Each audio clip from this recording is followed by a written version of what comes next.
ആലപ്പുഴ നീരേറ്റുപുറം മണിമലയാറ്റിൽ അജ്ഞാത മൃതദേഹം. 55 വയസ്സ് തോന്നിക്കുന്ന പുരുഷന്റേതാണ് മൃതദേഹം. മനീഷ ഇഷ മാത്യു ഉണ്ട്. മനീഷ, ഈ മൃതദേഹം എപ്പോഴാണ് കണ്ടെത്തുന്നത്? എന്തെങ്കിലും പ്രാഥമികമായ നിഗമനങ്ങൾ ഉണ്ടായിട്ടുണ്ടോ?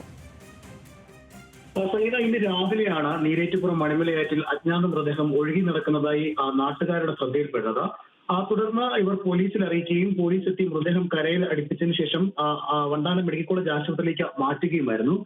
ഒരു ദിവസത്തിലേറെ പഴക്കമുള്ള മൃതദേഹം എന്നുള്ളതാണ് പ്രാഥമികമായിട്ടുള്ള പോലീസിന്റെ നിഗമനം. എന്തായാലും ഇയാളുടെ ഈ മൃതദേഹത്തിന്റെ അടയാളങ്ങളെല്ലാം വെച്ച് തന്നെ പോലീസ് ഇതിനോടകം തന്നെ വിവരങ്ങൾ കൈമാറിയിട്ടുണ്ട്. ഇതിന്റെ അടിസ്ഥാനത്തിൽ ഈ പരിസര പ്രദേശത്ത് എവിടെയെങ്കിലും ആരെങ്കിലും മിസ്സിംഗ് കേസുകൾ രജിസ്റ്റർ ചെയ്തിട്ടുണ്ടോ എന്നടക്കമുള്ള കാര്യങ്ങൾ പരിശോധിച്ചു വരികയാണെങ്കിൽ മാത്രമേ ഇത് സംബന്ധിച്ച് കൂടുതൽ വിവരങ്ങൾ ലഭ്യമാവുള്ളൂ. എന്തായാലും നിലവിലിപ്പോൾ മൃതദേഹം വണ്ടാനം മെഡിക്കൽ കോളേജിലാണ് സൂക്ഷിച്ചിരിക്കുന്നത്.